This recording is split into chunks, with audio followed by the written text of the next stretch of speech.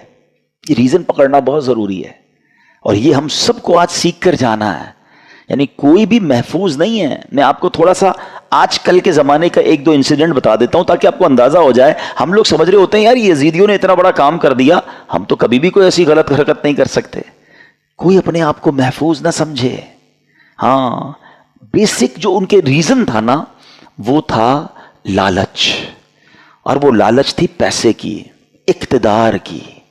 جب یہ لالچ طاری ہوتی ہے نا انسان پہ، پہلے تھوڑا سا سمجھیے گا، آپ کو لگتا ہے یار مجھ پہ کچھ بھی ہو جائے میں ایسا ظلم تھوڑی کر سکتا ہوں، کتنا بھی پیسہ مجھے کوئی دے دے میں جان دے دوں گا، کبھی کسی کو قتل نہیں کروں گا، نواسہ رسول تو بہت دور کی بات ہے۔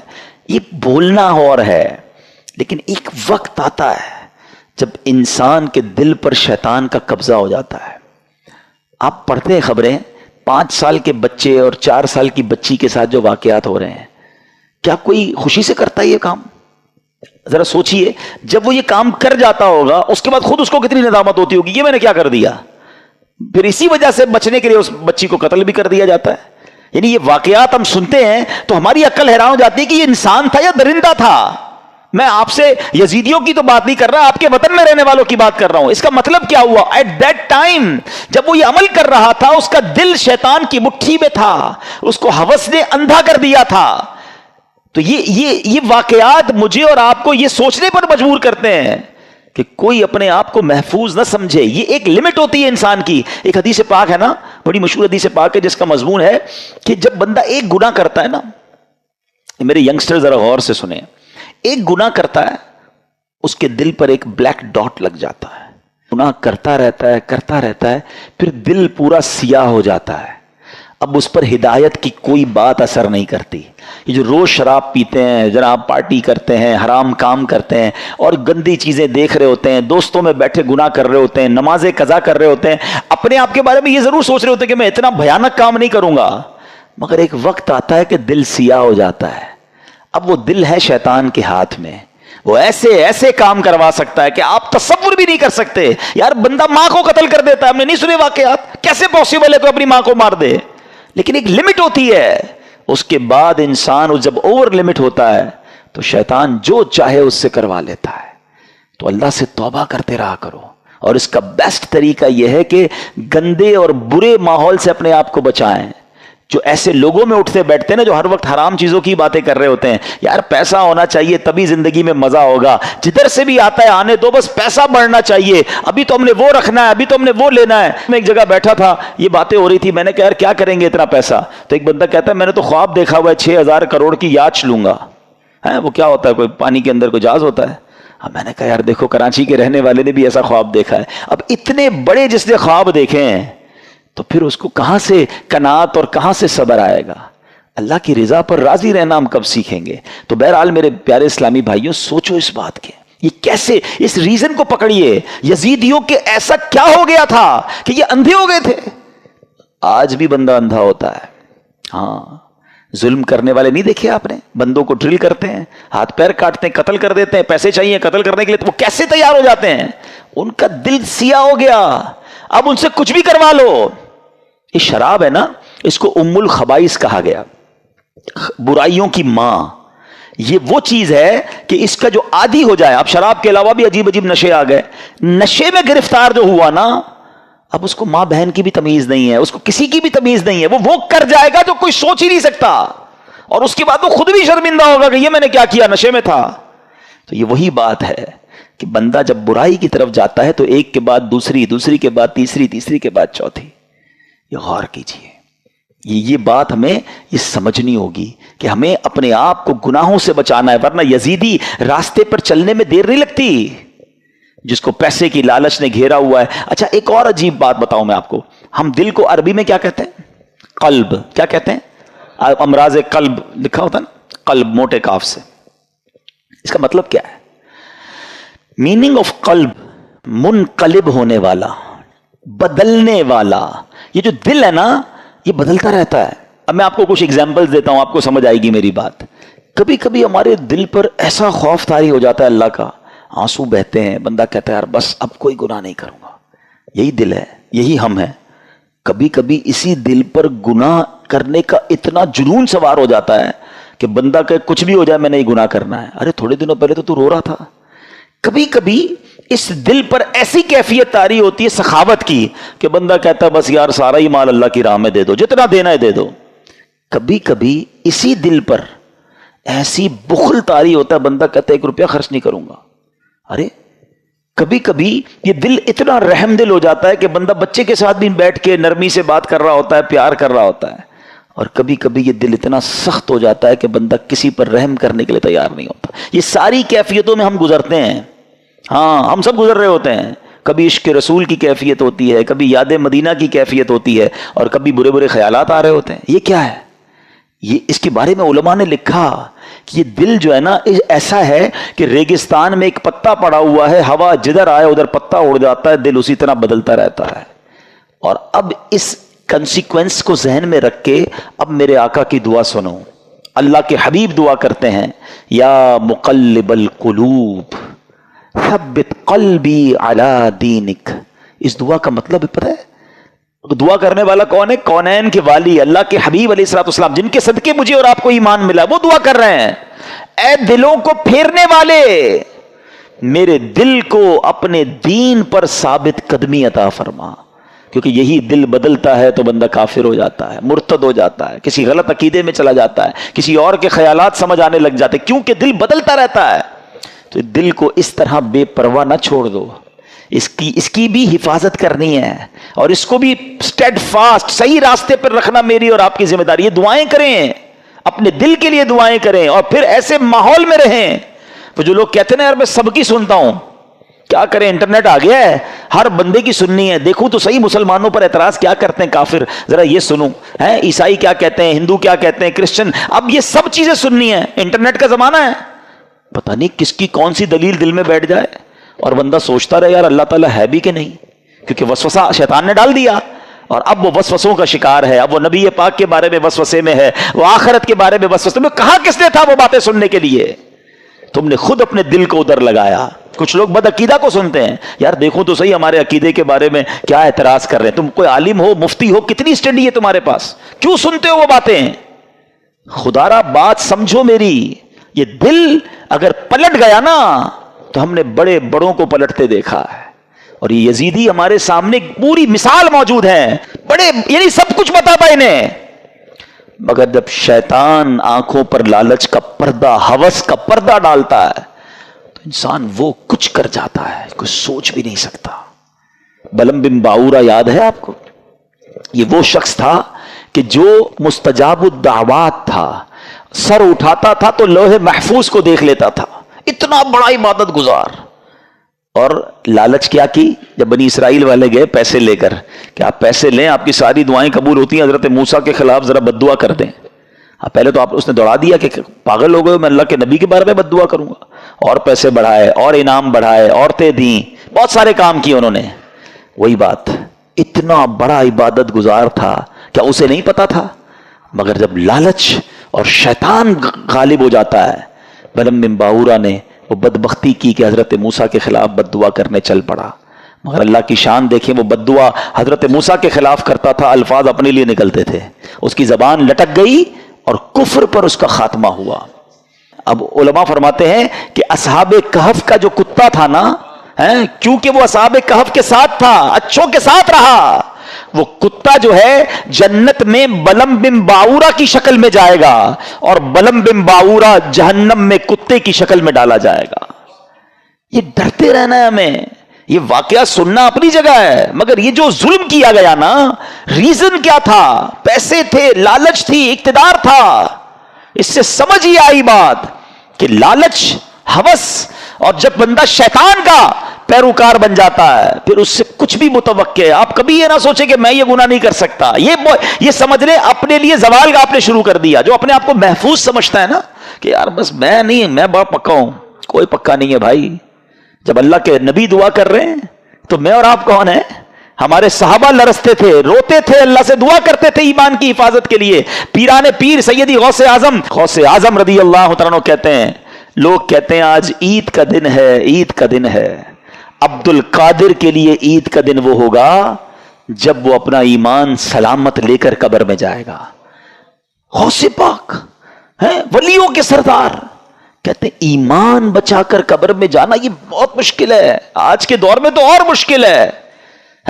سیدی اعلیٰ حضرت نے 100 سال پہلے ایک بات کر دی تھی کہ سونا جنگل، رات اندھیری، چھائی بدلی کالی ہے، سونے والو جاگتے رہیو، چوروں کی رکھوالی ہے. ادھر چور گھوم رہے ایمان کے، کہتے ہیں آنکھ سے کاجل صاف چرا لیں، یا وہ چور بلا کے ہیں، تیری گٹھڑی تاکی ہے اور تو نے نیند نکالی ہے. تم سو رہے ہو، مزے کر رہے ہو، فکر ہی نہیں ایمان کی. ایمان کی فکر کرو، اعمال کی فکر کرو. اچھی صحبت بہت ضروری ہے. آج بھی یزیدی ٹولہ موجود ہے جو لوگوں کے ایمان چھیننے کے لیے اور برائیوں کی طرف مسلمانوں کو لگانے کے لیے تیار ہے. ہمیں ڈھونڈنا ہے آج کے دور میں بھی حسینی لوگوں کو کہ وہ کون ہے جو سچے پنجتن کے غلام ہیں اور ہمیں حسینی طریقے پر چلاتے ہیں اور پکڑ پکڑ کر ہمیں گناہوں سے بچاتے ہیں. ہمیں اللہ کی اس نعمت پر اللہ کا شکر ادا کرنا چاہیے جو دعوت اسلامی کی صورت میں ہمیں یہ ماحول ملا ہوا ہے. اللہ اس ماحول پر ہم سب کو استقامت عطا فرمائے. اب میں آپ کو بتاتا ہوں ان ظالموں نے کرنا تھا جو کر لیا. ہوا کیا؟ کتنے پیسے مل گئے، کتنے مزے کر سکے، انجام کیا ہوا؟ یاد رہے کہ جس بدبخت خولی بن یزید نے امام حسین کا سر انور تن سے جدا کیا تھا نا، سر سے کاٹا تھا معاذ اللہ، چند ہی برس کے بعد اس کا کیا انجام ہوا کہ مختار ثقفی، اب اس کے بارے میں آگے جا کے بتاتا ہوں، اس شخص نے قاتلین امام حسین کے لیے ایک آرڈر نافذ کیا اور کہا کہ کربلا کے میدان میں جو بھی یزیدی لشکر میں تھا وہ جہاں پایا جائے اسے مار ڈالا جائے. یہ حکم سن کر کوفہ کے جفا شعار سورما بصرہ بھاگنا شروع ہوئے. مختار کے لشکر نے ان کا تعقب کیا، جدھر جو ملا اس کو کاٹ ڈالا، اس کو مار ڈالا. خولی بن یزید وہ خبیث تھا جس نے امام علی مقام کے سر انور کو تن سے جدا کیا تھا، یہ بھی گرفتار ہوا، مختار کے پاس لایا گیا. مختار نے آرڈر کیا دیا دونوں ہاتھ دونوں پیر پہلے کاٹے جائیں، پھر سولی پر چڑھایا جائے اور پھر آگ میں جھونک دیا جائے. اس طرح لشکر ابن سعد کے تمام شریروں کو بڑے جس کو کہیں کہ صحیح طریقے سے ہلاک کیا گیا. 6000 کوفی جو امام علی مقام کے قتل میں شریک تھے ان کو طرح طرح کے عذابوں کے ذریعے ہلاک کیا گیا. کیا منقبت کا ایک اشعار ذرا سنیں، دل دہلا دیتے کہ ان کا ہوا کیا حشر. آپ فرماتے ہیں اے تشنگان خون جوانان اہل بیت، دیکھا کہ تم کو ظلم کی کیسی سزا ملی، رسوائے خلق ہو گئے برباد ہو گئے، مردود و تم کو ذلت ہر دو سرا ملی. دنیا پرستو دین سے منہ موڑ کر تمہیں دنیا ملی نہ عیش و طرب کی ہوا ملی.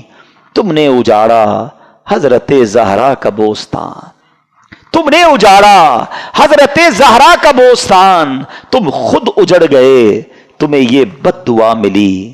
آخر دکھایا رنگ شہیدوں کے خون نے، سر کٹ گئے امانہ تمہیں ایک ذرا ملی. اور ذرا مقطع سنو، کہتے ہیں پائی ہے کیا نعیم انہوں نے ابھی سزا، ابھی سزا تو ملی نہیں ہے، پائی ہے کیا نعیم ابھی انہوں نے سزا، دیکھیں گے وہ جہیم میں جس دن سزا ملی. ابھی تو انہیں آخرت کا عذاب ملنا باقی ہے. اچھا اب خولی بن یزید کا یہ حال ہوا. ایک حدیث پاک سن لیں، ہم لالچ پر بات کر رہے تھے نا، لالچ کتنی بری چیز ہے. اللہ کے حبیب علیہ الصلوۃ والسلام فرماتے ہیں ترمذی کی حدیث، 2 بھوکے بھیڑیے بکریوں میں چھوڑ دیے جائیں وہ اتنا نقصان نہیں پہنچاتے جتنا کہ مال مرتبے کا لالچ انسان کے دین کو نقصان پہنچاتا ہے. بھیڑیے جا کر بکریوں کو تو چیڑ پھاڑ کر دیں گے نا، فرمایا اس سے زیادہ دین کو نقصان انسان کو جب لالچ مال کی یا مرتبے کی ہوتی ہے نا، وہ اس کے دین کا بیڑا غرق کر دیتی ہے. یہ سوچنے کی بات ہے. اچھا اب یزید کا کیا ہوا؟ اچھا یزید نے اتنا بڑا ظلم کیا، اتنا بڑا اسٹیج سجایا کسی طرح اقتدار مل جائے. اقتدار ملا کتنا؟ یزید جو ہے اقتدار میں 3 برس 6 ماہ رہ سکا، بس 3.5 سال اسے اقتدار ملا اور پھر 39 سال کی عمر میں مر گیا. 39 ایئرز کی ایج میں. کیا عمر ہوتی ہے یہ؟ لیکن بڑی بری عادتیں تھیں، شراب کا عادی تھا، بدکاری کا عادی تھا. ایک رومی لڑکی سے اس کو عشق ہو گیا. اس لڑکی نے اس کو جنگل میں بلایا، بیابان میں بلایا، اور جب خوب شراب کے نشے میں دھت ہو گیا تو اس کو خنجر کے وار کر کے یہ کہہ کر ہلاک کیا کہ تو بدبخت اپنے نبی کے نواسے سے وفاداری نہ کر سکا، مجھ سے کیا وفاداری کرے گا. اس کو مار کر وہ لڑکی چلی گئی. کئی دنوں تک کسی کو پتہ ہی نہ چلا. چیل کوے اس کی لاش کو نوچتے رہے. اس کے ساتھی ڈھونڈنے نکلے کہ یزید گیا کدھر. بیابان میں اس کی سڑی ہوئی لاش ملی، کھڈا کھود کر اس کو دفنا دیا گیا. یہ انجام ہوا ان ظالموں کا. ایک یزید کے بعد سب سے بڑا جو یوں سمجھیے کہ کوفہ کا جو گورنر تھا نا، وہ بڑا مجرم تھا. اس کا نام تھا ابن زیاد. ابن زیاد کی بھی آپ دیکھیں اللہ پاک کی، کہتے ہیں نا اللہ اپنی قدرت کے نظارے کیسے دکھاتا ہے. 10 محرم ہی کا دن تھا، 6 برس بعد 10 محرم کے دن ابن زیاد انتہائی ذلت کے ساتھ مارا گیا. اس کا سر کٹوا کر کوفہ میں مختار ثقفی کو بھجوایا گیا. یہ وہی محل تھا جہاں امام حسین کے سر انور کو لایا گیا تھا. ٹھیک 6 سال بعد ابن زیاد کے سر کو لایا گیا. اب اس کا جب سر رکھا گیا تو ایک بڑا سا سانپ آیا اور اس کے سر کے اندر داخل ہو گیا. پورے محل کے لوگ ڈر گئے، کبھی آنکھوں میں جاتا کبھی ناک میں جاتا. تو میرے پیارے اسلامی بھائیوں، یہ واقعات ان یزیدیوں کا انجام ہمیں بتاتا ہے کہ ظلم جو ہے نا تو زیادہ دیر نہیں چلتا ہے. اگر دنیا میں آج بھی کوئی ظلم کر رہا ہے، کسی کا مال دبایا ہوا ہے، کسی کا حق دبایا ہوا ہے، کسی کی زمین پہ قبضہ کیا ہوا ہے، کسی کو ویسے ہی ڈرا رہا ہے، وہ یہ نہ سمجھے کہ یہ پائیدار ہے. ظالم کا انجام جو ہے نا وہ بڑا ہی عبرتناک ہوتا ہے. پھر دنیا تماشا دیکھتی ہے، اور مظلوم جو ہے اللہ اسے ترقی دیتا ہے، اللہ اسے عروج دیتا ہے. قرآن مجید فرقان حمید میں اللہ کریم نے ظالموں کے بارے میں کیا فرمایا؟ اللہ فرماتا ہے کذالک اخذ ربک اذا اخذ القری وہی ظالمہ ان اخذہ علیم شدید. اللہ فرماتا ہے اور ایسی پکڑ ہے تیرے رب کی جب بستیوں کو پکڑتا ہے ان کے ظلم پر، بے شک اس کی پکڑ دردناک کر رہی ہے. اللہ جب پکڑتا ہے نا تو پھر اس کی لاٹھی بے آواز ہے. پھر پتہ چلتا ہے ظالموں کو کیسے تتر بتر ہو جاتے ہیں. بڑے بڑے ظلم کرنے والے آئے، ان کا نام لینے والا کوئی نہیں ہے. تو میرے میٹھے اسلامی بھائیوں، ظالم ہونا یہ یزیدی طریقہ ہے، مظلوم ہونا یہ حسینی طریقہ ہے. کبھی ظلم ہو بھی جائے نا تو ظلم کا بدلہ ظلم سے نہیں دیا جاتا. اس نے ہمارے بندے مارے، ہم اس کے بندے مار دیں. آج کل یہی ہوا ہے، دشمنیاں چلتی ہیں. ہمارے یہاں نہیں تو کبھی قبائلی علاقوں میں چلے جائیں. ہمارا جب دورہ ہوتا ہے بلوچستان میں اور اندرون سندھ میں تو پتہ چلا وہ خاندانی اور قبائل کی لڑائی چل رہی ہے. انہوں نے ہمارے بندے مارے، اب ہم ان کے ماریں گے. اسی چکر میں زندگیاں گزر گئیں. ختم کریں ان چیزوں کو. ظلم کرنے والا کبھی کامیاب نہیں ہوتا. اللہ مظلوم کے ساتھ ہوتا ہے، مظلوم کی دعا سنی جاتی ہے. تو ہمیں اللہ ہمیشہ ظلم سے محفوظ فرمائے کہ انشاءاللہ ہماری وجہ سے کسی مسلمان کو تکلیف نہیں پہنچے گی. ہم تکلیف سہ لیں گے، صبر کر لیں گے، لیکن کسی کو تکلیف نہیں پہنچائیں گے، کیونکہ امام حسین کے پیچھے پیچھے جنت میں جانا ہے نا انشاءاللہ. اللہ پاک ہمیں کربلا والوں کا فیضان نصیب فرمائے اور ان کی قربانیاں اور ان کے مزارات پر کروڑوں رحمتوں کی بارش نازل فرمائے، اور ان کے صدقے ہمیں بھی دین متین کی خاطر قربانی دینے والا بنائے. قربانی دینے کے عادی بنو. چھٹی ہوگی تو اجتماع میں جائیں گے، چھٹی ہوگی تو جناب کوئی نیکی کا کام کریں گے، ورنہ تو کاروبار ہی کرنا ہے. ایسا نہیں، وقت کی قربانی دیں. آپ سے جان کی تو ابھی کوئی قربانی نہیں مانگ رہا، ایٹ لیسٹ وقت کی تو قربانی دیں. مدنی قافلے دعوت اسلامی کے سفر کرتے ہیں، قافلوں میں سفر کریں، دین کے لیے وقت دیں، قرآن پڑھنے کے لیے وقت دیں، علم دین سیکھنے کے لیے وقت دیں، کچھ اچھا بڑا کام دین کا کرنے کے لیے وقت دیں. تو انشاءاللہ یہ وقت کا ایک ایک لمحہ بھی آپ کو کام آئے گا. اللہ پاک ہمیں عمل کرنے کی توفیق دے.